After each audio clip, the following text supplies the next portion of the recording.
Well, I guess it's true that some people are glad for the old saying, "The walls have ears." I'm not particularly enthusiastic about that, but it seems that earnings might change. If one has air to breathe, or water to drink, or food to eat, one doesn't focus obsessively about that.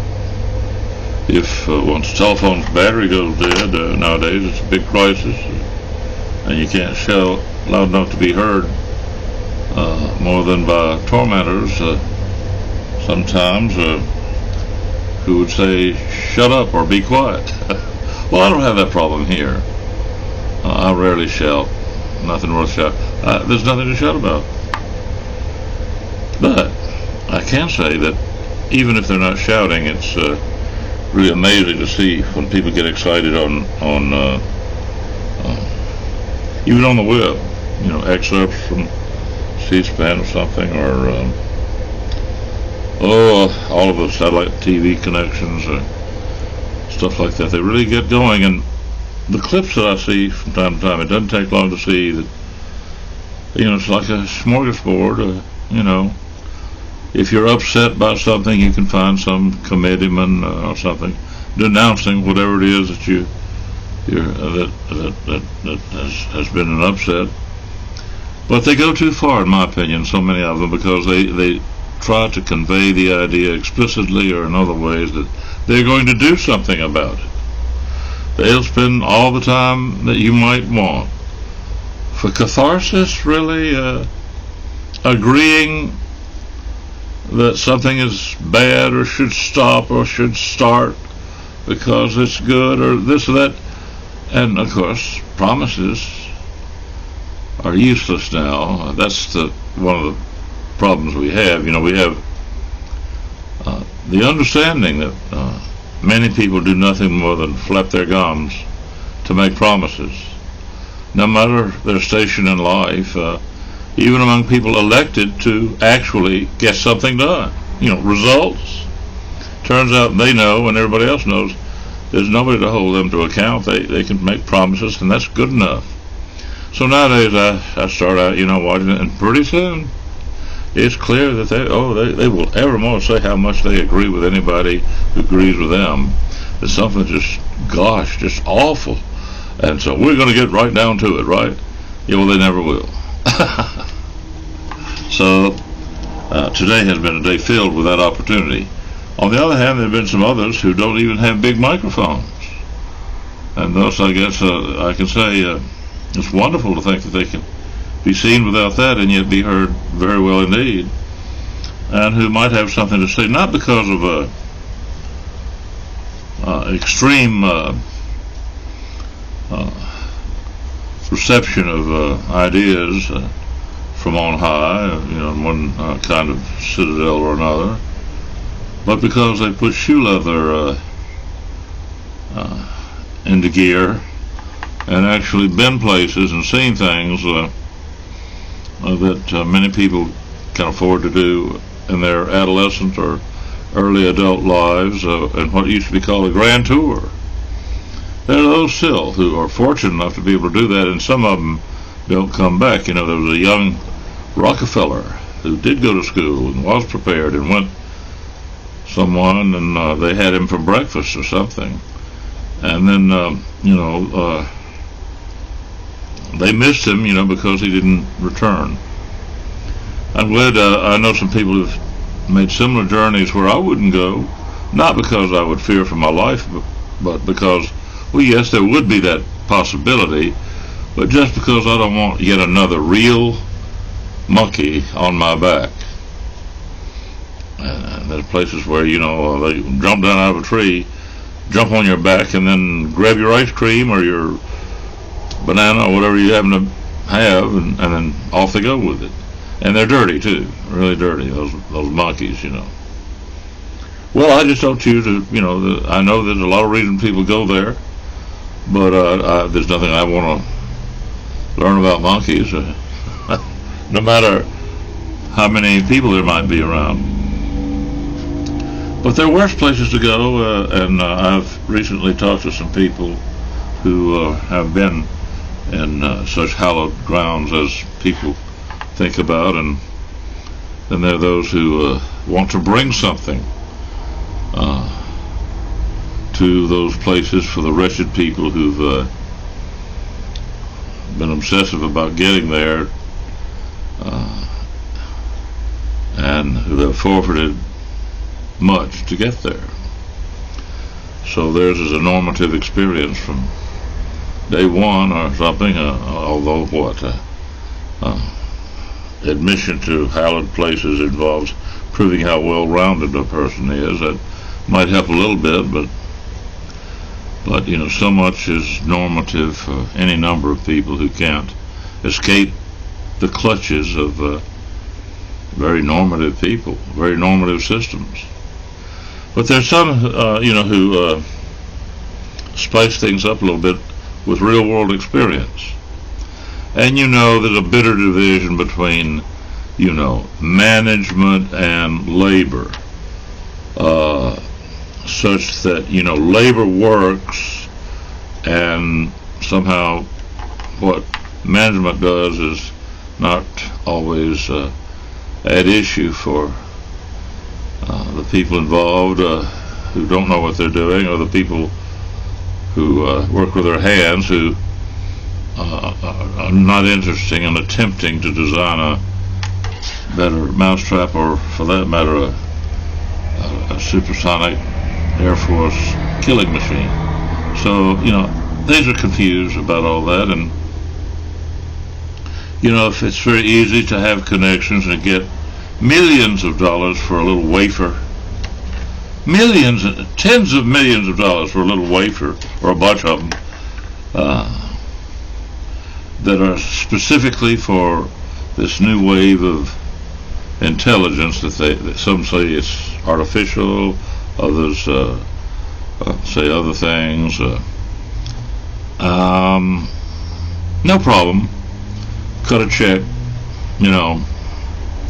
but some who have plans to help the people in the streets of Los Angeles who don't qualify for housing because they're drug addicts. They break the rules and they don't want to be locked up. And civil libertarians say they can't be locked up if they haven't done a crime, unless what? You get the soft sciences involved, the thought police, the mental health people. And so it's such a ball of wax or a can of worms that is a real problem. And yet, the people who know that in any event, you have to know how to make a bed or serve a meal or do something. A lot of one-on-one contact. With people don't know enough to get a better job than a glorified orderly. I don't think it's fair to for people to sit through classes of anecdotes. Classes with someone droning about anecdotes. And say, okay, now you're not an orderly, you're I won't even say the name, I'd be in trouble, wouldn't I? Anyway, so what's needed are people who can meet the problem where it is. If some place is put together in a de facto way, it would take serendipity. But if meals, real meals, and not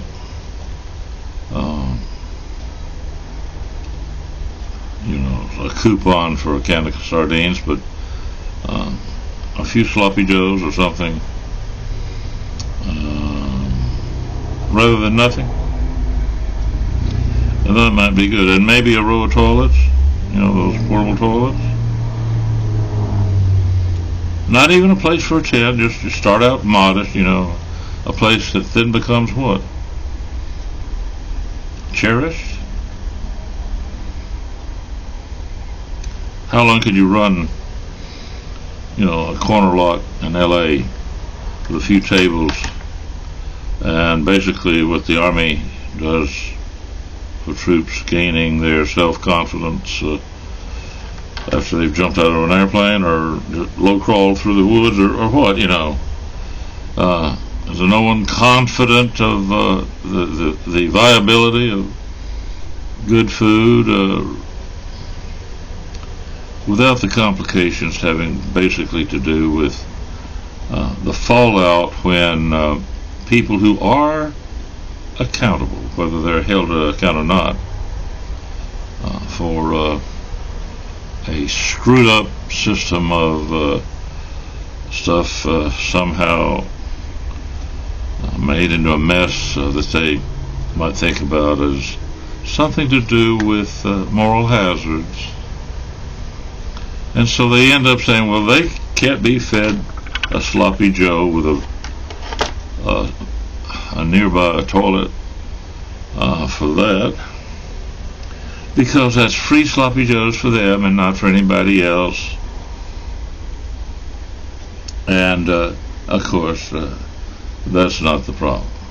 The problem is not the sloppy Joes, but the people who have allowed a system to collapse to the extent that accountability for people wandering in the streets is misplaced.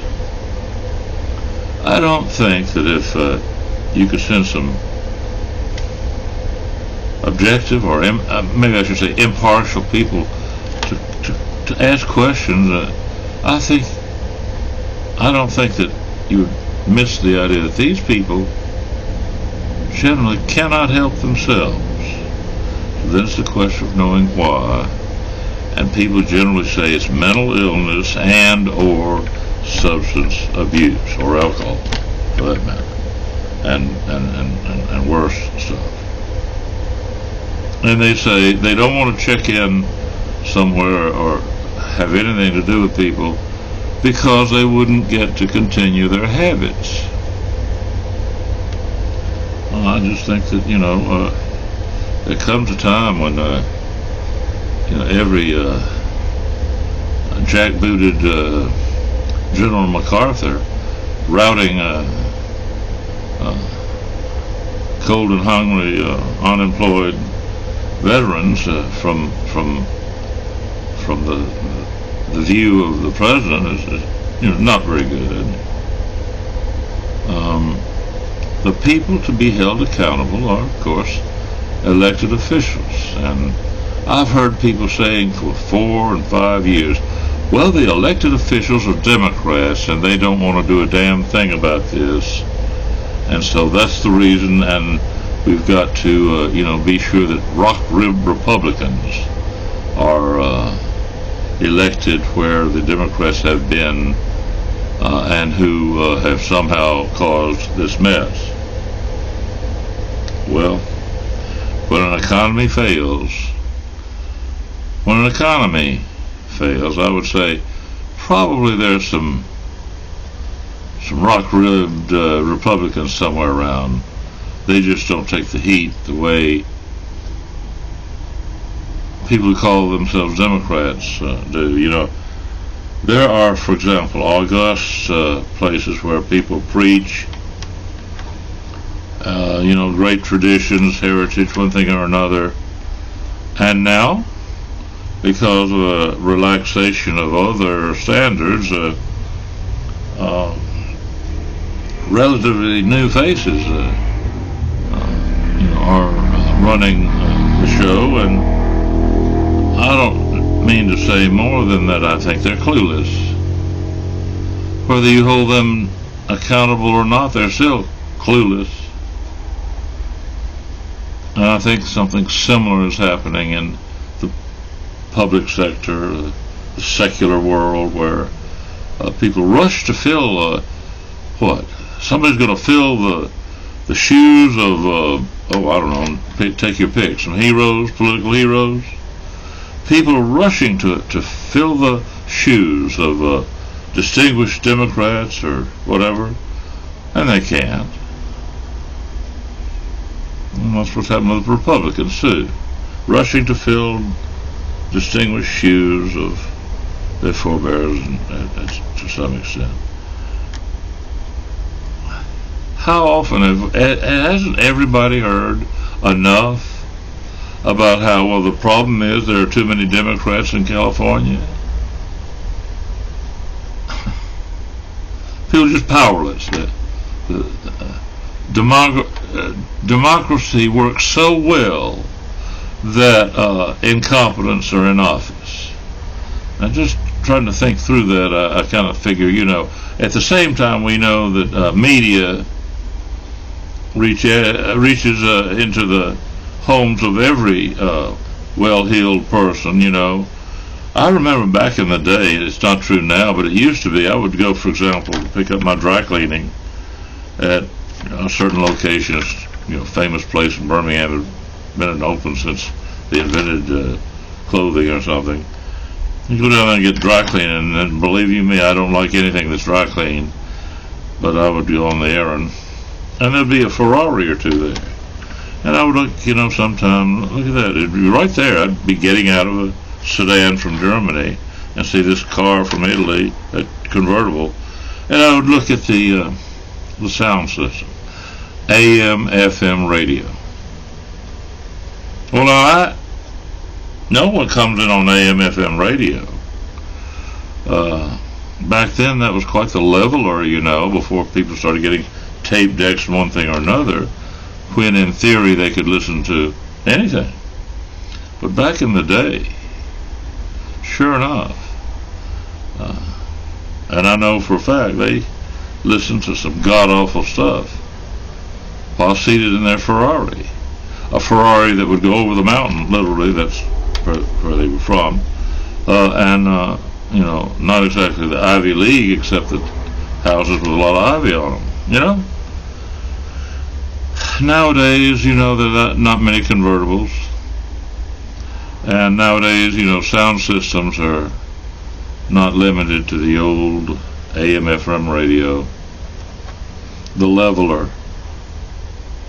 We have really basically enormous sound systems worth thousands of dollars in a car, but the dirty little secret is what they listen to when they're listening to anything while driving around in a car like that.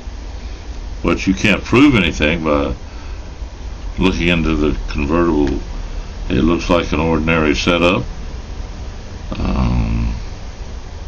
I don't know whether Beethoven and Bach and Buxtehude or anything else would be there.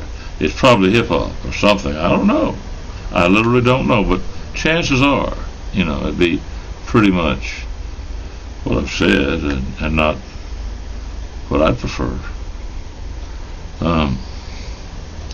But I can remember that was enough back then, and the same in other cars. AM, FM radio, and you know what that delivers. Well, I've had a bunch of stuff stolen from me recently, and I have all I have now is this this FM thing around my neck, and the headphones plug into it, and that's what I expect. I don't know what happened to my phone. Now, my phone has a jack for headphones, and I don't know what broke that, I have some ideas, but it will only work with Bluetooth, and I could do that, but it's not convenient. Anyway, so everybody talks about, integrity and one thing or another. This place here, for the roof over my head, is beyond Trump territory. I don't know what would be to the right of Trump, but and yet as a occupant of this room, I've been robbed so thoroughly by the deep state that I have almost nothing to say now, and I tune to people who talk about they don't like this, that, and the other, and some of them are so specific, and we're so sorry and all that, and it adds up to nothing. That's why right now there's some people with white knuckles as they hold on to something and say, how do we prevent what? If not Bastille Day, then some sort of lack of cooperation. I know in Europe there have been some tractors in the city streets, and they dump manure all over the city street. I don't know of a place in the U.S. where they've done that, but technically they might. I don't think they're that upset, though. They're among the haves. They're not among the have-nots. In Europe, they're a little bit more sensitive about being trampled, I guess, politically. That's what they claim. They claim that they've been trampled. So they turn around and roll their big, enormous tires over everybody, leaving manure 4 inches deep. Is that good? I don't know. I've just seen it. What am I going to do? Watch that and try to figure out who's right or wrong? I can't even tell what's going on in this country, except that I know that the people in the streets, without even a sloppy Joe, without even a portable toilet nearby, know that they don't count, and so they just head for the next needle or whatever,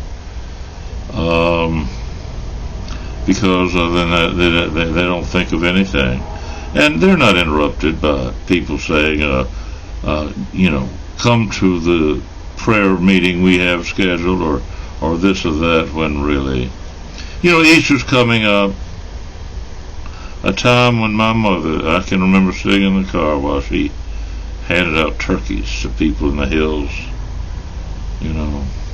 the ones who have tattoos on their very white skin saying born to lose.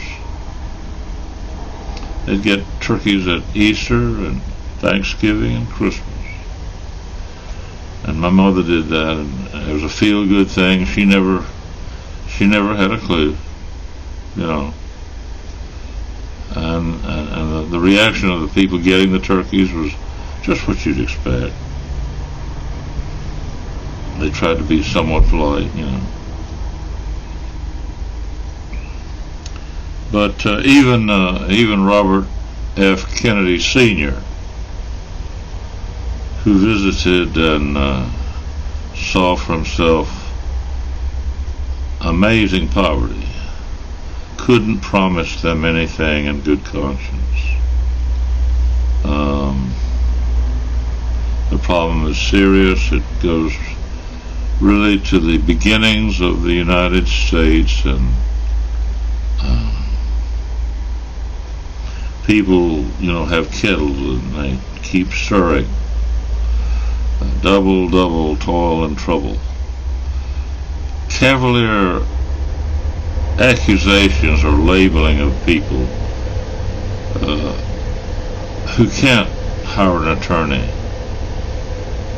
to demand some redress of a grievance when there's character assassination, defamation, whatever. Some see themselves as martyrs, as whistleblowers of one kind or another. I just think, people are just playing around. Just, playing around. How delightful. We have this thing, we'll make tens of millions of dollars with new chips that are supposedly optimized for AI. You unpack that and you get what kind of change, some changes, yeah. I'd rather see a chip optimized for telephone to make the mobile vote option duck soup. It's possible now, and it would be irrefutably easy if someone slapped a little chip in there for that. But it's not going to happen, is it? No. Up and down the economy, basically what I noticed is the idea of moral hazard has been turned into a big mess. One of my favorites, in the sense that it's obvious to me, if not to many. You know, my reaction is that people don't understand how simple it is because they don't want to. It's sort of like people who are going to believe something when they, you know, like lynching. You know, when people have their lynchings, and you know, that was a summertime delight, afternoon delight in the Deep South. You know, the idea would be, what is the story? Oh, this or that about essentially a white woman was raped. You know, basically that was the basic story most of the time. You know, it's a little of this, a little of that, but basically everybody would just get going on. It didn't matter. You know, none of it matters except just it's time for the fox hunt or whatever. It was like a carnival or something.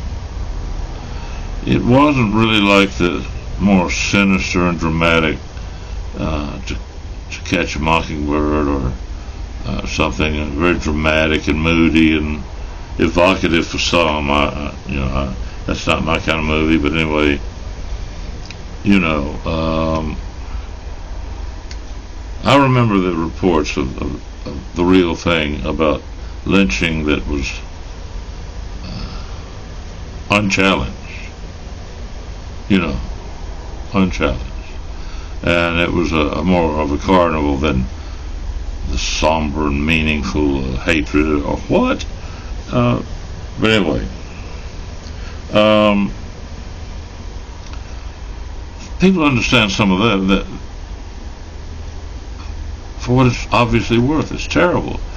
But they don't understand that, for example, to make a pregnant woman come to term with a baby she does not want is to try some sort of moral hazard business, like, well, you know what caused your pregnancy, you shouldn't have gotten pregnant. No matter what you were up to, you shouldn't have gotten pregnant. And so you cross the line, and now you're going to have to pay. You're going to have to be in a family way. You're going to have to come to term, and then there'll be a baby to worry about, and you're going to have to worry about it too, even if we take it away from you or whatever. And of course, something or other for the father of the baby about moral hazards like that.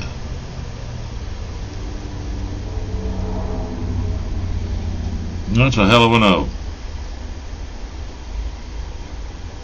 There was a time, you know, when the more the merrier, you know, in terms of taking the baby, you know, and, you know, aunts and uncles or even strangers would be sure to take the baby and so on, because, you know, the more the merrier in an economy where every possible working hand must turn for the welfare of all.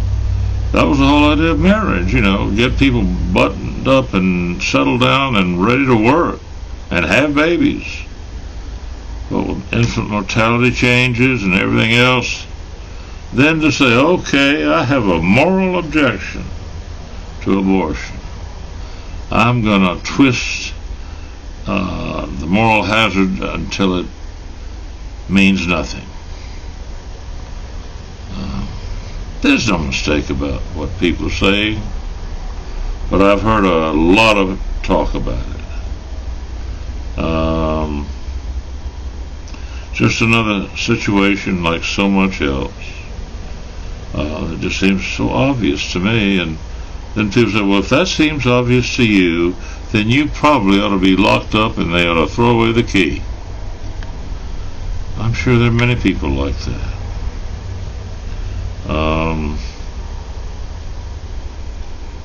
It's ideas like that that are thought, what, dangerous?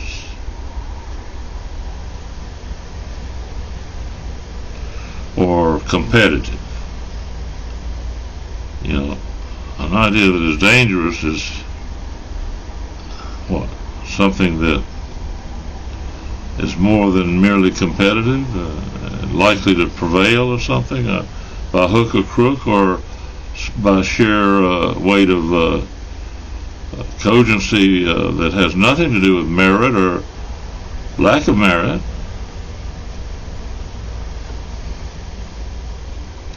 I imagine, the man who makes buggy whips back in the day would think that, people selling cars, were dangerous. Got to make them have a lantern and a bell carried out front, and no faster than 4 miles an hour. Dangerous. To say nothing of, every car is one less buggy whip sold to gentlemen and their ladies with 2 or more horses pulling a buggy. But if you made buggy whips, you probably want legislation, and maybe something that says you can only ride in your car on certain roads and not other roads and everything. Well, that result, just incidentally, it would maintain what? The market for buggy whips?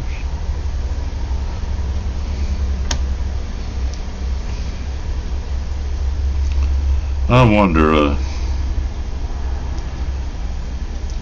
I would say, the idea of making women have babies if they become pregnant and don't want to have a baby is the same as saying a woman who gets pregnant must have an abortion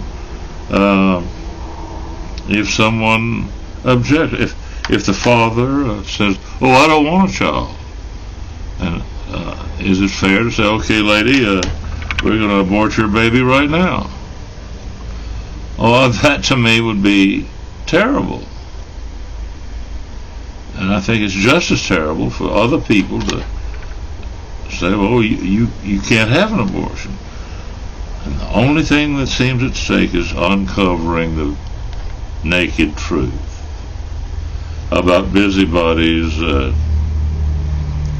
whose morality depends on whatever they can get away with in terms of having their way. If you have vegetable alphabet soup and they come and say, don't you put the alphabet in that soup, it's supposed to be in this soup over here. There's some people who enjoy the ability to make that rule and keep that rule and this rule and that rule, and pretty soon you have,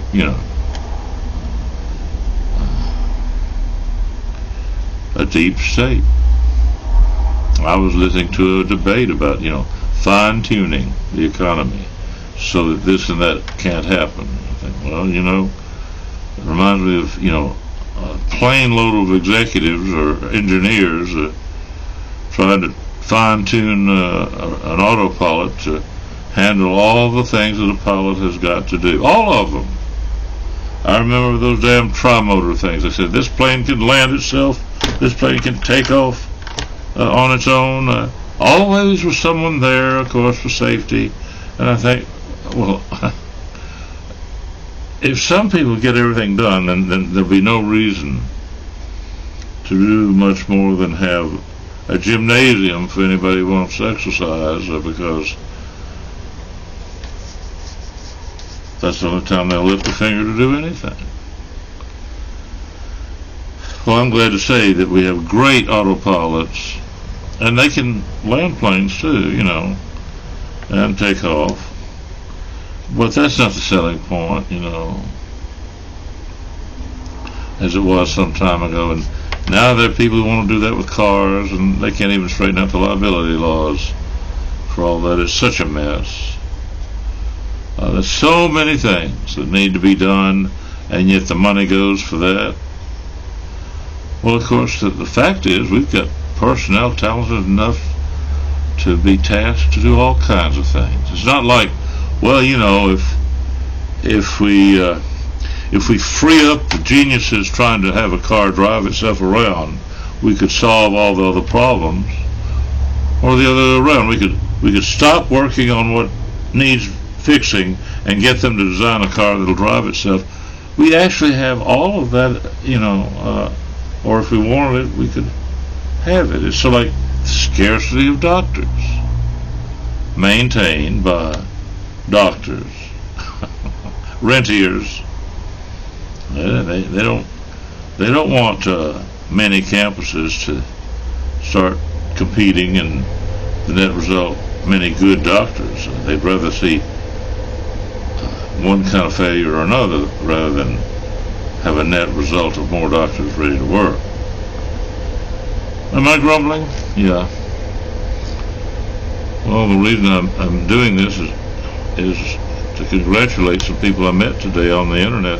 I can't call them friends, but it's awfully strange to hear about people so belatedly. And then something else happened. I got a message while I was uploading a video. I got a message from YouTube saying, this is taking extra long while. Maybe you want to check and see if there aren't some more provisions that you can use. And so I checked, and seems I have everything that is available to me as a long-term user. But they just wanted to show me that they have some new tricks and things to offer that I don't care about, But anyway, that and what I was watching, I think, have some correspondence.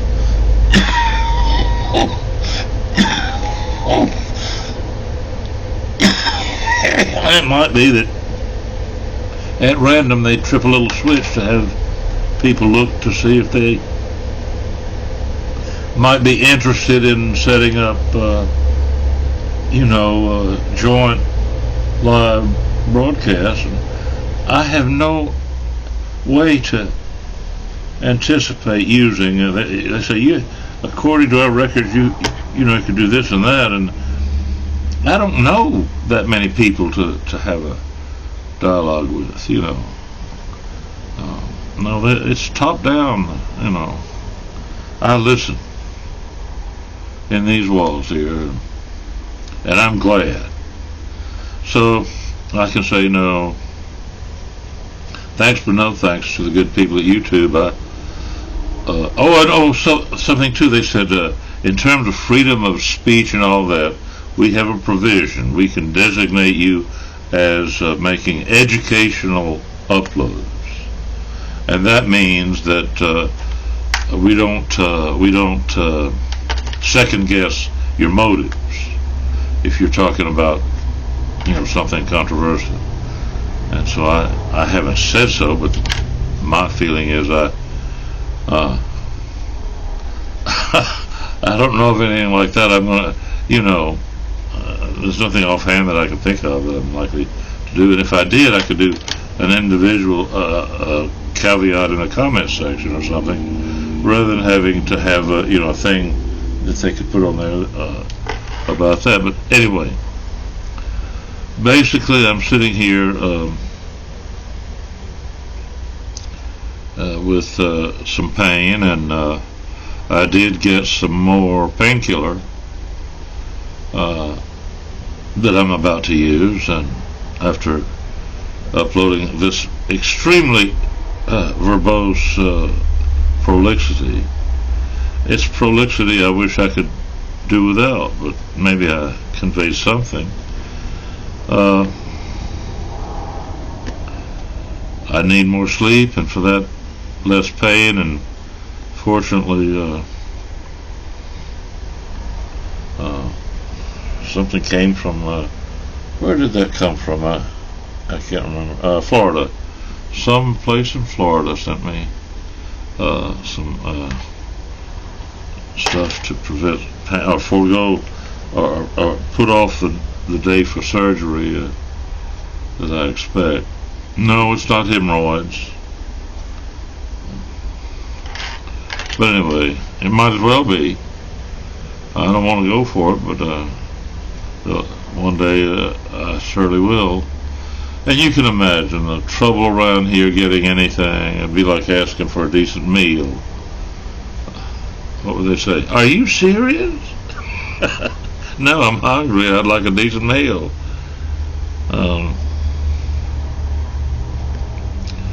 And people are telling me about my budget, saying, well, you've got the money for, a pizza or something, Not really. I'd rather not, I'm going to have a bowl of cereal. Yeah. Whole milk and Wheaties, as a matter of fact. Glad to have that. I would do better if I had my freezer because, I had a whole bunch of stuff. I lost a lot. I think I said they took $60 in surge protectors away from me. It was $80. 2, 4, 6, 8. $80 in surge protectors alone, plus what was plugged into them. And, people are very disingenuous, and they can be. They are very careful people. So they can do that, and after all, the whole idea of my being here is a breakdown in so many systems. I would have had, for example, regular retirement instead of what I've got, plus disability. But the super clerks were about as helpful as those clowns in Albertville. Even to change banks was a major headache. So, now I meet people who've worked hard and can play hard, and I'm waiting to see if they have any reason to mess with me. So far, it's just been the usual romads and blandishments. We'll see if something develops. If not, I guess they'll be retiring like so many do. Right now, I'm going to retire, I think, in a simpler way than many do online. Take care, and I'm sorry about this kind of verbiage. If you listen this far, you have discovered that there's no there. You turn to this, and there's no there, here or there or what. Have a good day.